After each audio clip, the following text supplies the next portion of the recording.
یہ بہت عرصہ پہلے کی بات ہے۔ کسی گاؤں میں ایک بھکاری رہتا تھا۔ وہ بھیک مانگنے میں ماہر تھا، مگر اس کے ساتھ ساتھ نہایت عقلمند بھی تھا۔ اس کا ایک شاگرد بھی تھا جو بالکل بے وقوف تھا۔ بھیک مانگنے کا طریقہ اس نے اپنے استاد ہی سے سیکھا تھا۔ دنیا میں ان دونوں کا کوئی عزیز رشتہ دار نہ تھا، اسی لیے دونوں ایک ساتھ ہی رہا کرتے تھے۔ بھکاری اب بہت بوڑھا ہو چکا تھا، جبکہ اس کا شاگرد بالکل جوان تھا۔ ایک دن خدا کا کرنا ایسا ہوا کہ اس گاؤں کو ایک تیز طوفان نے اپنی لپیٹ میں لے لیا۔ گاؤں کے سارے مکان کچے تھے، وہ تیز طوفان میں بہہ گئے۔ اس آفت میں ان دونوں کا مکان بھی نہ بچ سکا۔ پورا کا پورا گاؤں درہم برہم ہو گیا۔ آخرکار انہوں نے گاؤں چھوڑنے کا فیصلہ کر لیا۔ ایک دن انہوں نے اپنے گاؤں کو خیرباد کہا اور گاؤں سے باہر نکل آئے۔ جب آخری مرتبہ موڑ کر گاؤں کو دیکھا تو ان کی آنکھوں میں آنسو بھر آئے، کیونکہ اسی گاؤں میں انہوں نے زندگی کے نہ جانے کتنے دن گزارے تھے۔ گاؤں سے رخصت ہو کر وہ ناک کی سیدھ میں چل پڑے۔ راستے میں آپس میں ادھر ادھر کی باتیں بھی کرتے رہے۔ چلتے چلتے سورج غروب ہونے ہی والا تھا کہ انہیں ایک شہر کے آثار دکھائی دینے لگے۔ مبارک ہو استاد، آخر ہم ایک شہر تک پہنچ ہی گئے۔ خدا کا شکر ہے۔ یہ الفاظ بوڑھے کے منہ سے نکلے۔ دونوں نے قدم تیز کر دیے۔ وہ چاہتے تھے کہ سورج ڈوبنے سے پہلے شہر میں داخل ہو جائیں تاکہ کچھ کھانے پینے کو مل سکے۔ ٹھیک اسی وقت وہ شہر میں داخل ہوئے۔ جب سورج غروب ہو رہا تھا، شاگرد بے دم ہو کر زمین پر گر پڑا اور بولا، استاد، مجھ میں تو اب ایک قدم بھی اٹھانے کی ہمت نہیں رہی۔ خدا کے لیے کچھ کھانے کا بندوبست کرو۔ بوڑھے نے کہا، اچھا تم یہی ٹھہرو، میں کسی کے گھر سے کھانا لے آتا ہوں۔ وہ چلا گیا اور تھوڑی ہی دیر میں کچھ روٹیاں اور دال لے آیا۔ دونوں نے صبر اور شکر کے ساتھ وہ کھانا کھایا، کنویں سے پانی پیا اور ایک درخت کے نیچے لیٹ کر سو گئے۔ صبح ہوئی تو انہوں نے بھیک مانگنے کا باقاعدہ پروگرام بنایا۔ دونوں نکل کھڑے ہوئے اور سارا دن بھیک مانگتے رہے۔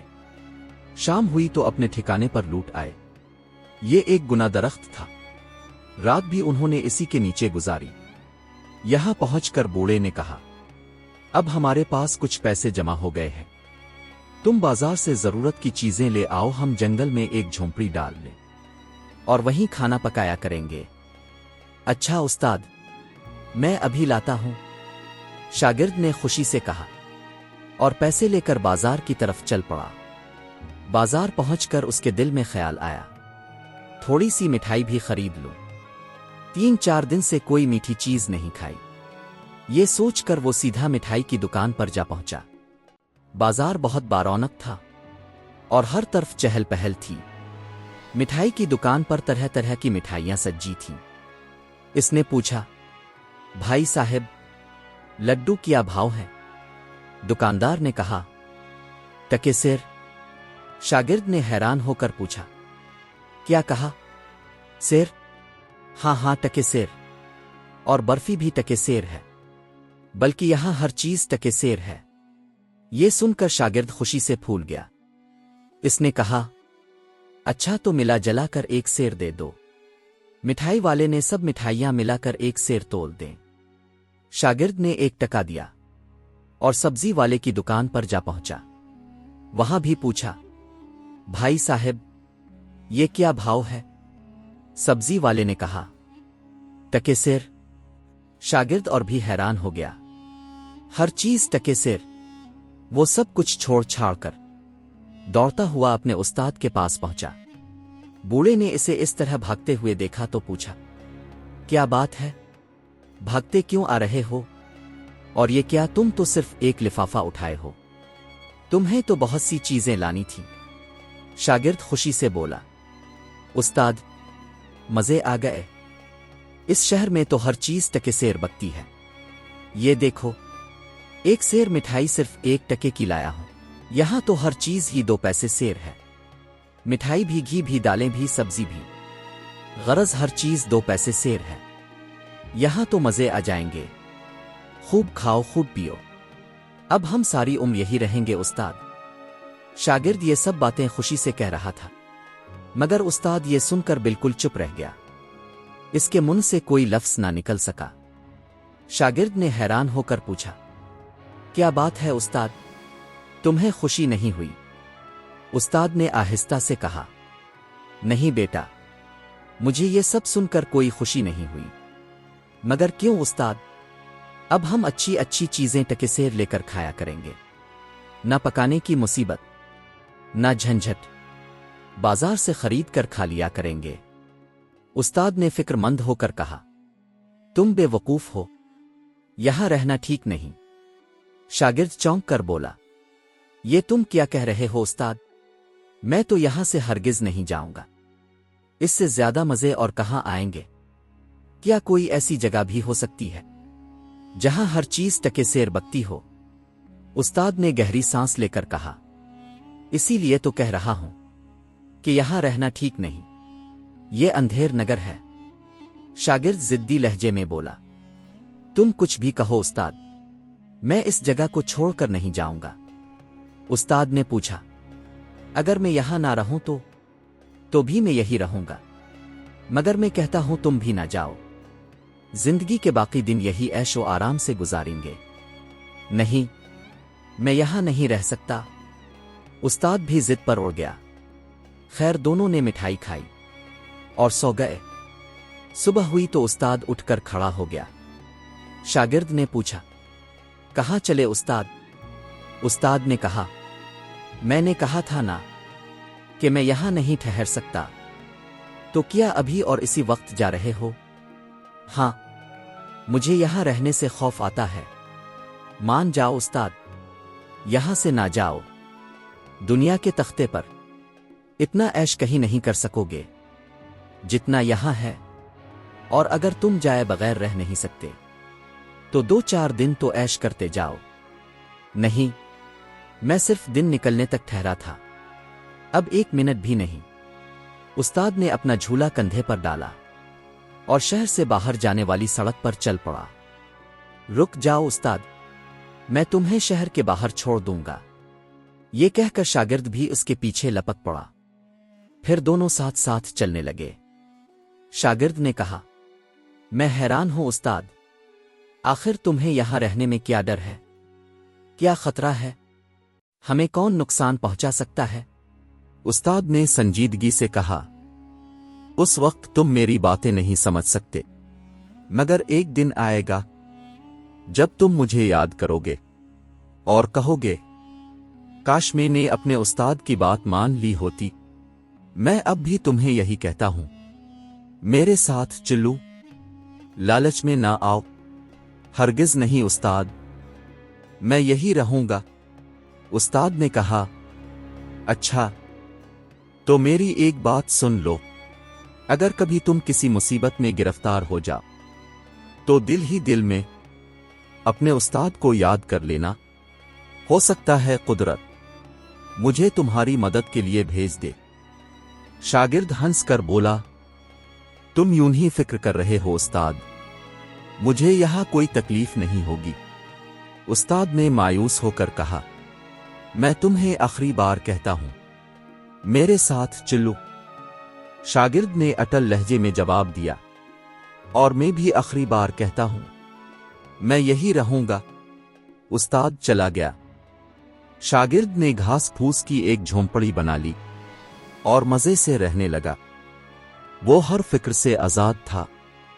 صبح بھیک مانگنے نکلتا، اور جو 2-4 آنے ملتے وہ اس کی ضرورت سے کہیں زیادہ ہوتے، کیونکہ ہر چیز ٹکے سیر مل جاتی تھی۔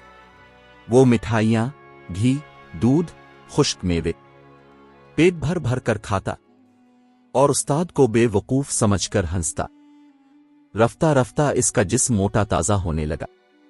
وہ اپنے موٹاپے پر خوش ہوتا اور بھی زیادہ کھانے لگا، یہاں تک کہ وہ اتنا فربا ہو گیا کہ چلنا بھی مشکل ہو گیا۔ جب پیسے ختم ہوتے تو بازار کے موڑ پر بیٹھ جاتا، لوگ اس کے موٹاپے پر ہنس کر کچھ نہ کچھ دے دیتے۔ وہ پھر سیر کے حساب سے چیزیں خرید لاتا اور جھونپڑی میں ڈھیر لگا لیتا۔ اب یہی اس کی زندگی تھی۔ وقت آیا کہ اس ملک کے بادشاہ کا ذکر ہوا۔ وہ ایک نہایت جاہل اور احمق بادشاہ تھا۔ اس نے کبھی کوئی درست فیصلہ نہ کیا۔ ایک دن دربار لگا ہوا تھا کہ ایک شخص کو پکڑ کر لایا گیا۔ بادشاہ نے پوچھا، یہ کون ہے؟ سپاہی بولا، جہاں پناہ، یہ شخص جیب کاٹتے ہوئے پکڑا گیا ہے۔ بادشاہ نے اس شخص سے پوچھا، وہ کہاں ہے جس کی جیب کاٹی گئی ہے؟ وہ بازار میں کیا کر رہا تھا؟ سپاہی بولا، جہاں پناہ، وہ باہر موجود ہے۔ بادشاہ نے حکم دیا، اسے پیش کرو۔ وہ شخص پیش کیا گیا۔ بادشاہ نے اس سے پوچھا، کیا اس شخص نے تمہاری جیب کاٹی ہے؟ اس نے خوش ہو کر کہا، جی ہاں۔ بادشاہ یہ سن کر گھبرا گیا اور بولا، تم نے اسے جیب کاٹنے ہی کیوں دی؟ وہ شخص گھبرا گیا۔ بادشاہ نے فیصلہ سنایا، تمہاری غفلت کی سزا تمہیں دی جائے گی۔ جیب کترے کو چھوڑ دو، کیونکہ یہ تو لوگوں کو ہوشیار کرنے کا فرض انجام دے رہا تھا، اور اس شخص کو پکڑ لو جس نے اپنی جیب کاٹنے دی ہے۔ کل صبح اسے شہر کے چوراہے پر پھانسی پر لٹکا دیا جائے۔ بادشاہ کا حکم سنتے ہی جیب کترے کو چھوڑ دیا گیا، اور جس کی جیب کٹی تھی اسے گرفتار کر لیا گیا۔ دوسرے دن چوراہے پر تل دھرنے کی جگہ نہ تھی۔ اس بے گناہ شخص کو زنجیروں میں جکڑ کر لایا گیا۔ وہ غریب دھیرے دھیرے کانپ رہا تھا۔ لوگوں کی تعداد لمحہ با لمحہ بڑھ رہی تھی۔ خدا خدا کر کے بادشاہ سلامت کی سواری آئی۔ بادشاہ ایک اونچی جگہ پر کھڑا ہو گیا اور اس نے اشارہ کیا کہ پھانسی دے دی جائے۔ جلاد آگے بڑھا۔ اس نے پھندا اس آدمی کی گردن میں ڈالا، مگر پھندا ڈھیلا تھا اور وہ شخص بہت دبلا پتلا تھا۔ جلاد میں بھی اتنی عقل کہاں تھی کہ پھندے کی گرہ کو تنگ کر دیتا۔ وہ حیران و پریشان، کبھی پھندے کو دیکھتا اور کبھی اس آدمی کی گردن کو۔ بادشاہ نے غصے میں کہا، کیا بات ہے؟ تم اسے پھانسی کیوں نہیں دیتے؟ جلاد بولا، پناہ، پھانسی کا پھندا ڈھیلا ہے اور اس کی گردن پتلی ہے۔ اب میں اسے پھانسی دوں تو کیسے دوں؟ بادشاہ یہ سن کر سوچ میں ڈوب گیا۔ وزیر اور امیر بھی پریشان ہو گئے۔ سب مل کر سوچنے لگے کہ پھانسی کیسے دی جائے، مگر کسی کو یہ بات سمجھ میں نہ آئی کہ پھندے کی گرہ کو تنگ کیا جا سکتا ہے۔ آخر بادشاہ بولا، تم سب بالکل بے وقوف ہو۔ اگر اس شخص کی گردن میں پھانسی کا پھندا نہیں آتا تو اسے چھوڑ دو، اور شہر میں جس کی گردن میں یہ پھندا پھٹ آ جائے اسی کو پھانسی دے دو، لیکن پھانسی دینے سے پہلے ہمیں ضرور اطلاع دی جائے، کیونکہ ہم یہ تماشا اپنی آنکھوں سے دیکھنا چاہتے ہیں۔ بادشاہ کا حکم سن کر سب لوگ اس کی عقلمندی کی داد دینے لگے کہ اس نے کتنی شاندار ترکیب بتائی ہے، اور وہ سب کتنے بے وقوف تھے کہ اتنی سی بات نہ سوچ سکے۔ پھانسی کا پھندا اتار کر سپاہیوں کے حوالے کر دیا گیا۔ وہ ایسے شخص کی تلاش میں نکل پڑے جس کی گردن میں یہ پھندا پھٹ آ سکے۔ سب سے پہلے وہ ایک موٹے حلوائی کے پاس پہنچے۔ انہوں نے سوچا کہ یہ آدمی کافی موٹا ہے، اس لیے امید ہے کہ اس کی گردن میں پھندا پھٹ آ جائے گا۔ انہوں نے کہا، نیچے اترو حلوائی، تم سرکاری آدمی ہو۔ حلوائی انہیں دیکھ کر بہت گھبرا گیا، مرتا کیا نہ کرتا، نیچے اتر آیا۔ سپاہیوں نے پھندا اس کی گردن میں ڈال کر دیکھا، مگر وہ ابھی بھی ڈھیلا تھا۔ انہوں نے مایوس ہو کر پھندا نکال لیا اور کہا، جاؤ، تم پھانسی کے لائق نہیں، تمہاری گردن اتنی موٹی نہیں جتنا یہ پھندا ہے۔ اسی طرح وہ لوگوں کے گلے میں پھندا ڈال ڈال کر دیکھتے رہے، مگر چونکہ پھندا بہت ڈھیلا تھا اس لیے کسی کی گردن میں فٹ نہ آیا۔ اچانک سپاہیوں کو ایک بہت موٹا آدمی نظر آیا۔ اسے دیکھ کر وہ خوش ہو گئے اور اس کی طرف بڑھنے لگے۔ وہ آدمی ایک مٹھائی کی دکان پر کھڑا تھا۔ شاگرد 3-4 دن سے بازار نہیں گیا تھا۔ جھونپڑی میں پڑی کھانے کی چیزیں ختم ہو چکی تھیں اور اس کے پاس پیسے بھی نہ تھے، اس لیے وہ بازار کی طرف چل پڑا۔ بازار پہنچتے پہنچتے اسے 3-4 آنے بھیک مل چکے تھے، چنانچہ وہ سیدھا مٹھائی کی دکان پر جا پہنچا اور 5 سیر مٹھائی تولنے کو کہا۔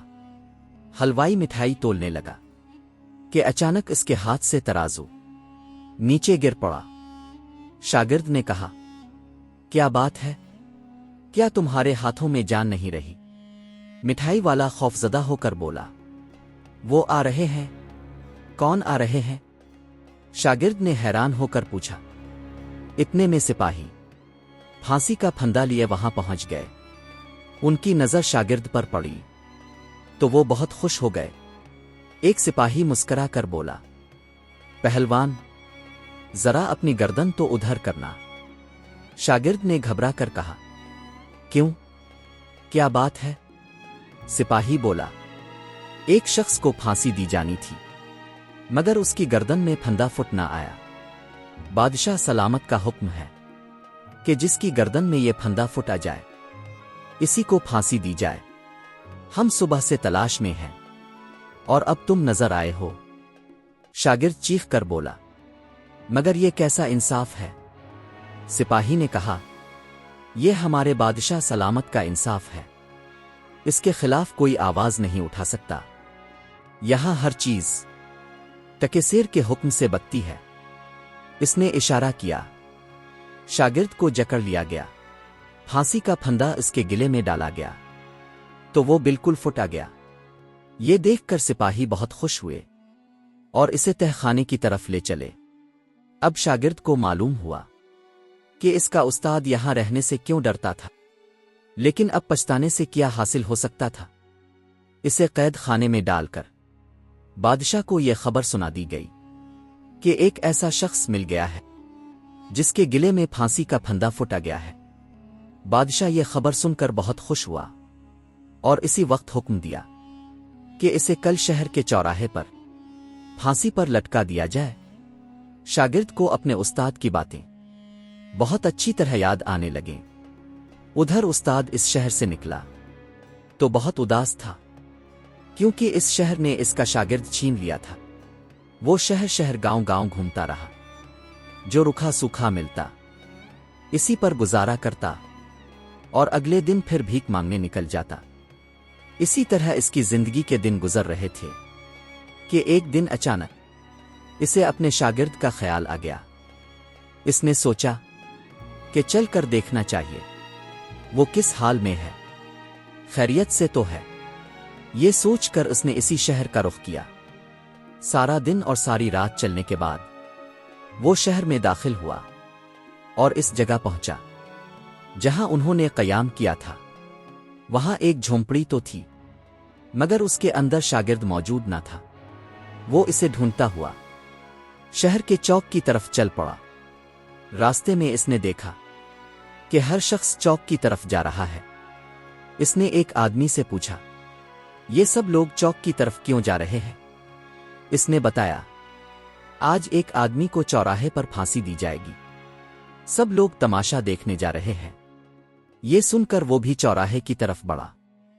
ایک طرف سے اسے 7-8 سپاہی آتے دکھائی دیے اور ان کے درمیان ایک موٹا تازہ آدمی زنجیروں میں جکڑا ہوا تھا۔ استاد نے اس موٹے آدمی کو دیکھا مگر پہچان نہ سکا۔ جب وہ قریب آیا تو شاگرد کی نظر استاد پر پڑی اور وہ چیخ اٹھا، استاد! استاد کے کان کھڑے ہو گئے۔ اس نے غور سے دیکھا تو پہچان لیا اور حیران ہو کر بولا، یہ تم ہو؟ تم اس حال کو کیسے پہنچے؟ شاگرد نے سارا ماجرا سنا دیا۔ استاد سن کر سوچ میں پڑ گیا، پھر شاگرد کے کان کے قریب منہ لے جا کر بولا، اب تمہیں بچانے کی صرف ایک ہی تدبیر ہے۔ جب تمہیں پھانسی دی جانے لگے تو میں کہوں گا کہ پھانسی مجھے دو، تم کہنا نہیں یہ پھانسی مجھے دے دو۔ شاگرد نے حیران ہو کر کہا، استاد! میں کچھ سمجھا نہیں۔ استاد نے کہا، میں نے جو کہا ہے وہی کرنا، تمہیں بچانا میرا کام ہے۔ بہت اچھا استاد، شاگرد خوش ہو گیا۔ چلتے چلتے وہ چوراہے تک پہنچ گئے۔ شاگرد کو پھانسی کے تختے پر کھڑا کر دیا گیا۔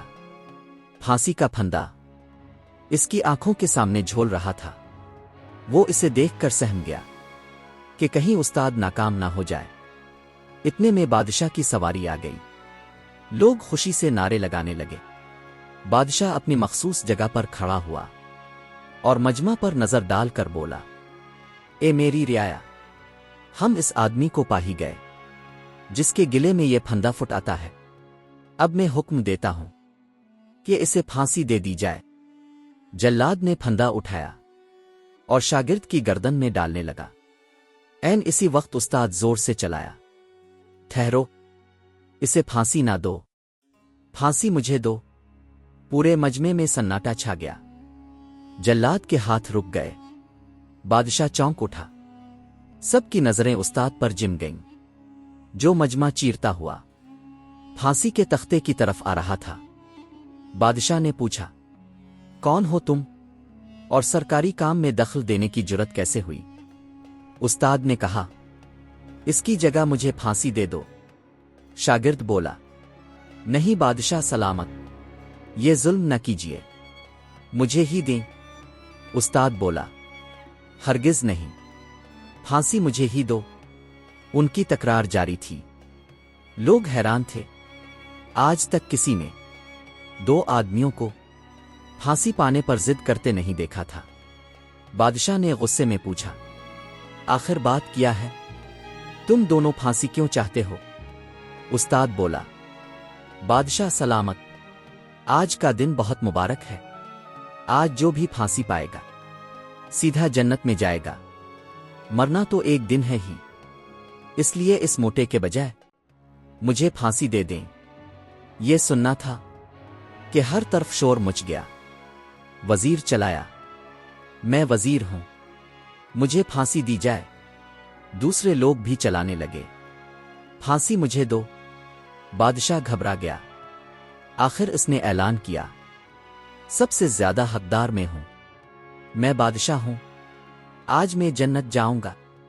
لوگ خاموش ہو گئے۔ بادشاہ زہران تختے پر چڑھ گیا۔ اس نے شاگرد کو نیچے اترنے کا اشارہ کیا۔ شاگرد نے شکر ادا کیا۔ نیا پھندا لایا گیا اور بادشاہ زہران کو پھانسی دے دی گئی۔ جب لوگ حیرت میں تھے، اسی موقع سے فائدہ اٹھا کر استاد اور شاگرد خاموشی سے وہاں سے نکل گئے۔ آخر میں ہم نے یہ سبق سیکھا کہ بڑوں کی نصیحت ہمیں غلط لگے تو بھی سننی چاہیے، کیونکہ اکثر وہی درست ہوتی ہے۔